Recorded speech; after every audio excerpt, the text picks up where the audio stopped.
പ്രിയ കൂട്ടുകാർക്ക് നമസ്കാരം. ആൻഡ്രോയിഡ് ഫോണുകളുടെ പെർഫോമൻസ് വളരെ അധികം കുറയാനുള്ള കാരണങ്ങളിൽ ഒന്നാണ് ഡിവൈസ് മെമ്മറി നമ്മളെടുക്കുന്ന ഫോട്ടോകളും വീഡിയോകളും ഡൗൺലോഡ് ചെയ്തിരിക്കുന്ന ആപ്ലിക്കേഷനുകളും കൊണ്ട് നിറയുക എന്ന്. ഇവിടെ ഞാൻ ഇന്ന് ഒരു ആപ്ലിക്കേഷൻ നിങ്ങൾക്ക് പരിചയപ്പെടുത്തുകയാണ്. ഈ ആപ്ലിക്കേഷൻ ഓട്ടോമാറ്റിക് ആയിട്ട് നിങ്ങളുടെ ഡിവൈസ് മെമ്മറിയിലുള്ള ഫോട്ടോകളും വീഡിയോകളും സോങ്ങുകളും ഇത്തരം ഫയലുകൾ ഓട്ടോമാറ്റിക് ആയിട്ട് നിങ്ങളുടെ ഡിവൈസ് മെമ്മറിയിൽ നിന്നും SD കാർഡിലേക്ക് മൂവ് ചെയ്യിക്കുന്ന ഒരു ആപ്ലിക്കേഷനാണ് ഇപ്പോൾ ഈ വീഡിയോയിലൂടെ പരിചയപ്പെടുത്തുന്നത്. നമുക്ക് ആപ്ലിക്കേഷൻ ഓപ്പൺ ആയി കഴിഞ്ഞാൽ ഇതുപോലെ ഇന്റേണൽ മെമ്മറി കാർഡ് എന്നെല്ലാം കാണാൻ സാധിക്കും. ഇവിടെ ഇന്റേണൽ മെമ്മറി എന്നതിന് ചേർന്നുള്ള ഈ ആരോയിൽ പ്രസ് ചെയ്താൽ നമുക്ക് നമ്മുടെ ഫോണിൻ്റെ ഇന്റേണൽ മെമ്മറിയിൽ എന്തെല്ലാം ഫയലുകൾ ഉണ്ടെന്നുള്ള വിവരം ഇതുപോലെ കാണാൻ സാധിക്കും. ഇവിടെ എത്ര ശതമാനം ഇന്റേണൽ മെമ്മറി ഫ്രീ ആണെന്നും നമുക്കിവിടെ കാണിച്ചു തരുന്നു. ഇവിടെ നമുക്ക് മ്യൂസിക് ഫയലുകൾ, ഫോട്ടോകൾ, വീഡിയോകൾ എന്നിങ്ങനെ എന്തെല്ലാം ഉണ്ടെന്ന് ഇവിടെ കാണിച്ചു തരുന്നു. ഈ മ്യൂസിക് ഫയലുകളിൽ ഒട്ടുമിക്കതും നമുക്ക് നമ്മുടെ സിസ്റ്റത്തിൻ്റെ റിംഗ് ടോണുകളായിരിക്കും. അവയൊന്നും മൂവ് ചെയ്യാൻ സാധിക്കുകയില്ല.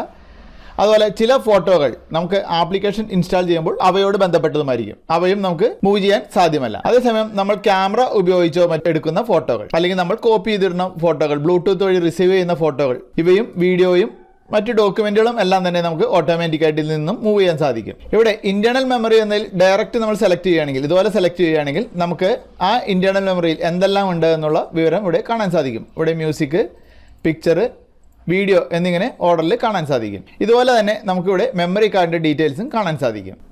ഇവിടെ മെമ്മറി കാർഡ് 96% ഫ്രീ ആണെന്ന് കാണിക്കുന്നു. ഇത് കൂടാതെ ഇവിടെ ഓൺലൈൻ സ്റ്റോറേജ് എന്നതിൽ ഡ്രോപ്പ് ബോക്സ് അല്ലെങ്കിൽ പിക്കാസ, ഗൂഗിൾ ഡ്രൈവ് തുടങ്ങിയ ഓൺലൈൻ സ്റ്റോറേജുകൾ ആഡ് ചെയ്ത് കൊടുക്കുന്നതിനുള്ള സൗകര്യവും ലഭ്യമാണ്. ഓൺലൈൻ അക്കൗണ്ടുകളിൽ എന്തെല്ലാം ഫയലുകൾ ഉണ്ടെന്നും എത്ര ശതമാനം നമ്മൾ യൂസ് ചെയ്തിരിക്കുന്നു എന്നുള്ള വിവരങ്ങളാണ് ഇവിടെ നമുക്ക് ഇത് ലിങ്ക് ചെയ്ത് കൊടുക്കുന്നതിൽ മുഖേന ലഭ്യമാവുക. ഇതുപോലെ നമുക്ക് ഏത് അക്കൗണ്ട് എന്ന് വെച്ചാൽ സെലക്ട് ചെയ്ത് കൊടുക്കുക, തുടർന്ന് ലോഗിൻ ചെയ്ത് കൊടുക്കുക.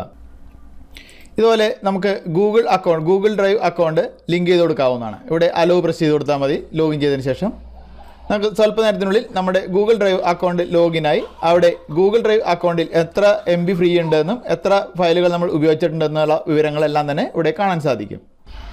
ഇതുകൂടാതെ നമുക്കുള്ള മെയിൻ ഫീച്ചറാണ് ഇവിടെ ഒപ്റ്റിമം എന്ന ഈ കാണുന്ന ബട്ടൺ. ഇത് ഉപയോഗിച്ചിട്ടാണ് നമ്മുടെ ഡിവൈസ് മെമ്മറിയിലുള്ള ഫയലുകൾ ഓട്ടോമാറ്റിക്കായിട്ട് നമ്മൾ SD കാർഡിലേക്ക് അഥവാ എക്സ്റ്റേണൽ കാർഡിലേക്ക് മൂവ് ചെയ്യിക്കുന്നത്. അതിനായിട്ട് ഇവിടെ പ്രസ് ചെയ്യുക.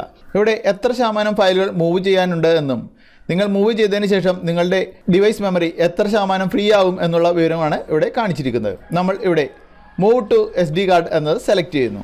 തുടർന്ന് സ്വല്പനേരം വെയിറ്റ് ചെയ്ത് കഴിഞ്ഞാൽ ഫയലുകൾ മൂവ് ചെയ്യുന്നതിൻ്റെ വിവരം നമുക്കിവിടെ കാണാൻ സാധിക്കും. കൂടുതൽ ഫയലുകൾ ഉണ്ടെങ്കിൽ കൂടുതൽ സമയമെടുക്കും. അതുകൊണ്ട് സ്വല്പം ക്ഷമയോടെ കാത്തിരിക്കുക. നോക്കുക, ഇവിടെ 8 ഫോട്ടോ ഡിവൈസ് മെമ്മറിയിൽ നിന്നും എക്സ്റ്റേണൽ കാർഡിലേക്ക് മൂവ് ചെയ്യിച്ചിരിക്കുന്നു എന്ന് വിവരം ഇവിടെ കാണിക്കുന്നു.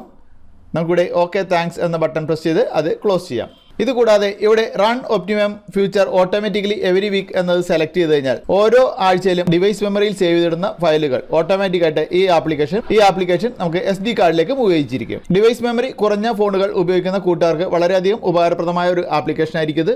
ഇതിന്റെ സെറ്റിംഗ്സ് എടുക്കുന്നതിന് ഇവിടെ വലത് ഭാഗത്തായിട്ട് മുകളിലുള്ള ഈ ഐക്കണിൽ പ്രസ് ചെയ്യുക. നിങ്ങളുടെ ഫോണിന്റെ മെമ്മറി സ്പീഡ് ഇവിടെ നമുക്ക് ചെക്ക് ചെയ്യാവുന്നതാണ്.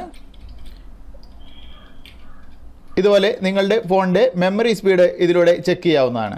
ബാക്കിയുള്ള വിവരങ്ങൾ കൂട്ടുകാർ തന്നെ ചെക്ക് ചെയ്യുക. ഇവിടെ നമുക്ക് ഒപ്റ്റിമം എന്ന ഈ ഫീച്ചറാണ് വളരെ ഉപകാരപ്രദമായ ഒന്ന് ഇതിൽ ലഭിക്കുന്നത്. നിങ്ങളുടെ കൂട്ടുകാർക്കും ഈ വീഡിയോ ഷെയർ ചെയ്യുക.